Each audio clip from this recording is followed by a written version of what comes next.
जय माता दी दोस्तों, कैसे हैं आप सबका हमारे चैनल पंडित ज्ञान में स्वागत है। अगर आप चाहते हैं घर में पैसा ही पैसा हो तो ऐसे रखें लाफिंग बुद्धा को। आइए जान लेते हैं इसके बारे में। आप कभी भी उदास हो या आपको कोई प्रॉब्लम हो, मुसीबत में पड़े हुए हो या मन नहीं लग रहा हो, ऐसे में अगर इस गोल मटोल व्यक्ति को आप देख लें, घर में उदासी की स्थिति बनी हुई है, फिर भी आप इस गोल मटोल व्यक्ति को देख लें, इसको देख लें तो आपके घर में जैसे एक बार स्माइल तो आ ही जाती है। मैं बात कर रही हूँ लाफिंग बुद्धा की। लाफिंग मतलब मुस्कुराते हुए बुद्धा। लाफिंग बुद्धा की मूर्ति सुख संपदा प्रगति का प्रतीक मानी जाती है और घर में होने से संपन्नता और सफलता आती है। जिस तरह हिंदू धर्म में हम कुबेर के देवता को धन वृद्धि करने वाले मानते हैं, वैसे ही चाइना के कुबेर देवता है ये लाफिंग बुद्धा को शुभ और धन समृद्धि देने वाला माना गया है। बहुत से लोग इस बात को जानते हैं और अपने घर में लाफिंग बुद्धा ला कर रखते हैं, लेकिन लाफिंग बुद्धा हर कहीं पे नहीं रखनी चाहिए। आपको हमेशा ध्यान रखना चाहिए इसकी सही दिशा का, कौन से वस्तु के बने हो, इन सब चीजों का। ऐसा हमेशा होता है व्यक्ति के साथ कि कड़ी मेहनत से पैसा कमाता है, लेकिन घर में सुख समृद्धि लाने का हर संभव प्रयास करने के बावजूद भी जाने क्यों खुशी के पल नहीं आते हैं हमारे जीवन में। घर में कब लक्ष्मी आई कब चली गई, मनुष्य को इसका आभास भी नहीं होता है और दिक्कत और परेशानियों का पहाड़ सिर पर टूट पड़ता है। बहुत सारी पूजा पाठ हम करते हैं, लेकिन फिर भी काफी बार हमारे घर में आगमन नहीं होता है। ऐसे में चीनी प्रथा के फeng shui, जिसे हम चाइनीज वास्तु है, उसकी मौजूद चीजें काफी सकारात्मक मानी जाती हैं और हमारे जीवन में सुख को दिलाती है। उनमें से एक है लाफिंग बुद्धा। लाफिंग बुद्धा जो आकार में किसी मोटे पेट वाले व्यक्ति जैसे होते हैं, जिसे आप मार्केट में कई तरह के रूप देख सकते हैं, जैसे हंसता हुआ लाफिंग बुद्धा, बैठा हुआ लाफिंग बुद्धा, दोनों हाथ ऊपर किया हुआ लाफिंग बुद्धा, बहुत सारे बच्चों के साथ, कभी सेंटा क्लॉज की तरह पोटली के साथ। अब हमें ये डिसाइड करना होता है कि हमें कौन सा बुद्धा खरीदना है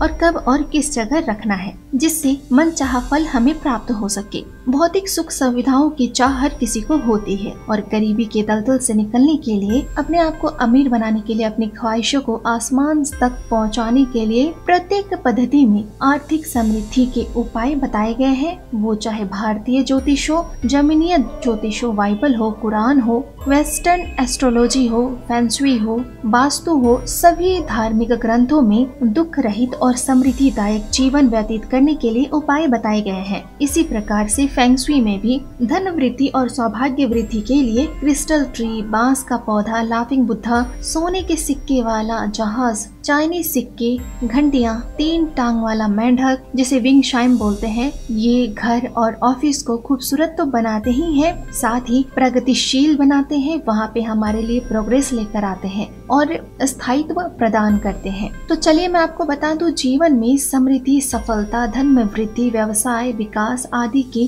संकेतक लाफिंग बुद्धा कौन कौन से हैं। लाफिंग बुद्धा, सबसे पहले हम बात करते हैं लाफिंग बुद्धा की। हंसते हुए बुद्ध लंबी आयु, आरोग्यता, करियर, धन व संतान की प्राप्ति में सहायक सिद्ध होते हैं। लाफिंग बुद्धा का मोटा पेट जो आप देख सकते हैं, वो समृद्धि का प्रतीक है और इसे घर व ऑफिस में इस प्रकार रखना चाहिए कि मुस्कुराता हुआ चेहरा हर आने वाले व्यक्ति को दिखाई दे। यदि आपके घर में धन आता है किंतु रुकता नहीं है, ऐसे में धन की पोटली वाले लाफिंग बुद्धा को घर में रखें। ऐसे में कुछ ही समय में धन की बचत होने लगेगी। यदि आपको बहुत ज्यादा परिश्रम करने के बावजूद भी फल नहीं मिल रहा है, आपका भाग्य पक्ष कमजोर है, इस स्थिति में कमंडल उठाए हुए लाफिंग बुद्धा को आप अपने घर में रख सकते हैं। जो लोग प्रॉपर्टी, शेयर्स आदि का काम करते हैं, जिसमें अचानक धन की प्राप्ति होती है, उन्हें कमंडल लिए हुए लाफिंग बुद्धा को घर में रखने से धन की प्राप्ति होती है और हाथों में कमंडल लिए हुए लाफिंग बुद्धा को रखने से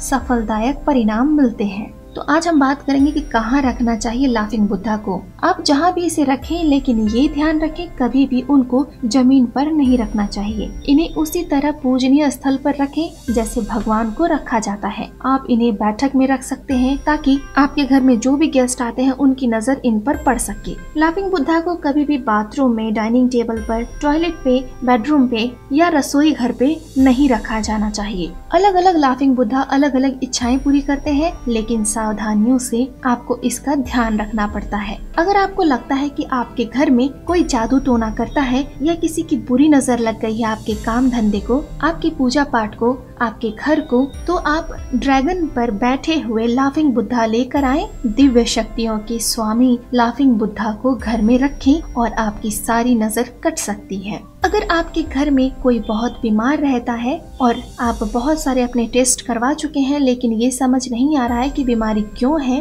तो हाथ में फूलों लिए लाफिंग बुद्धा को बीमार व्यक्ति के तकिए के पास रख देना चाहिए और जल्दी ही जांच में बीमारी का पता चल जाता है। वुलो एक प्रकार का चाइनीज फल होता है जो पीले रंग का होता है। जिस लाफिंग बुद्धा के हाथ में सोने का सिक्का और दूसरे हाथ में पंखा होता है, वो घर में खुशहाली लेकर आते हैं। इसके अलावा नाव पर बैठे हुए लाफिंग बुद्धा को ऑफिस के टेबल पर रखना बहुत ही शुभ माना जाता है, लेकिन ध्यान रहे नाव को ऐसे रखना चाहिए कि वो ऑफिस के अंदर आती हुई दिखाई दे। नाव बाहर की ओर नहीं जानी चाहिए। आप धन की पोटली वाले लाफिंग बुद्धा भी अपने घर या ऑफिस में रख सकते हैं और बच्चों के साथ बैठे हुए लाफिंग बुद्धा संतान प्राप्ति के लिए रखे जाते हैं। लाफिंग बुद्धा जिनको देखकर ऐसा लगता है मानो ध्यान में मशगूल हैं, उनको रखने से घर में मेडिटेशन का माहौल होता है, शांति का वास होता है। और धातु से बने लाफिंग बुद्धा पहले लाने ही नहीं चाहिए। सामान्य तौर पर लाफिंग बुद्धा की मूर्ति मिट्टी से बनी हुई होती है, लेकिन धातु का आप चाहे तो ला सकते हैं, लाना नहीं चाहिए,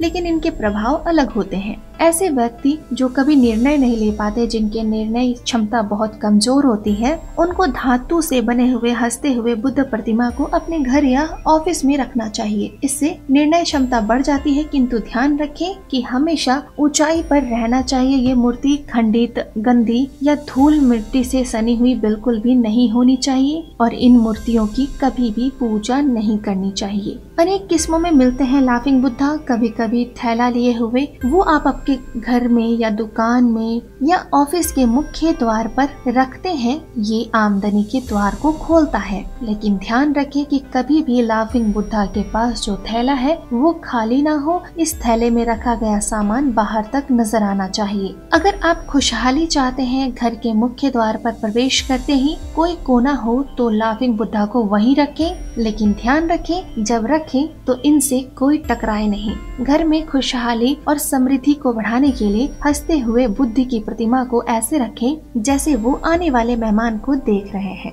पहले भी मैंने बताया है कि घर के मुख्य द्वार के पास रखें और 2.5 से 3 फुट की ऊंचाई पर किसी भी मेज या स्टूल पर आप इनको रख सकते हैं। अलग अलग प्रकार के बुद्धा उपलब्ध होते हैं। किसी के हाथ में खाद्यान्न होता है तो कोई मस्त मौला सा दिखता है। आपके लिए कौन सा लाफिंग बुद्धा सही है ये आपको डिसाइड करना है। आप सोच सकते हैं, आप समझ सकते हैं और अपने आप डिसाइड करें कि आपको कौन से लाफिंग बुद्धा चाहिए। आप ये मूर्ति स्वयं भी खरीद सकते हैं, लेकिन लाफिंग बुद्धा के लिए एक बात ध्यान रखने योग्य है कि धातु के सिर्फ निर्णय लेने वालों को ही लेना है, बाकी चीनी मिट्टी या प्लास्टर ऑफ पेरिस का बिल्कुल नहीं ले। जब भी इसे खरीदें तो सेरामिक का होना चाहिए। हमारे यहाँ जैसे भगवान के बहुत अवतार हैं, इसी तरह लाफिंग बुद्धा के भी बहुत सारे रूप हैं और इनको हम अलग अलग आकृतियों की लाफिंग बुद्धा को अलग अलग फल प्राप्ति के लिए रख सकते हैं। अगर आप घर में सुख शांति के लिए रखना चाहते हैं तो आप घर की पूर्व दिशा में रखे लाफिंग बुद्धा को, जिसमें वो दोनों हाथों को उठाकर हंस रहे हो। किसी भी घर में पूर्व दिशा को परिवार के भाग्य और सुख शांति का स्थान कहा जाता है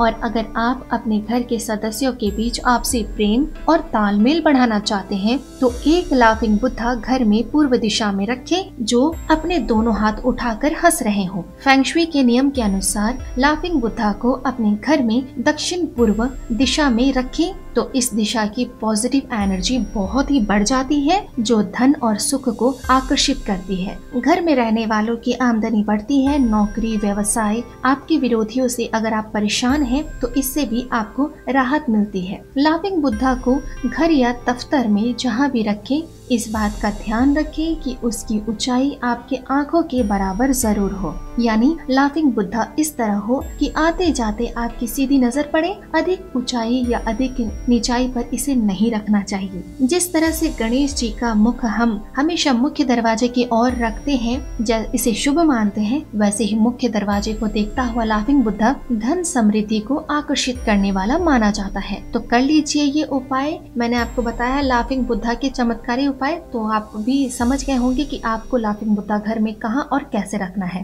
इस प्रकार आप अपनी सभी समस्याओं को दूर भी कर सकते हैं। तो दोस्तों ये थी हमारी आज की वीडियो। उम्मीद करती हूँ दोस्तों कि आपको हमारी ये वीडियो पसंद आई होगी। अगर आपको हमारी ये वीडियो पसंद आई है तो प्लीज लाइक करें, कमेंट करें। अगर आप हमसे कुछ पूछना चाहते हैं या फिर आप किसी समस्या का समाधान चाहते हैं तो आप हमें कमेंट बॉक्स पर कमेंट कर सकते हैं। दोस्तों हमारे चैनल पंडित ज्ञान को सब्सक्राइब करना ना भूलें। जय माता दी।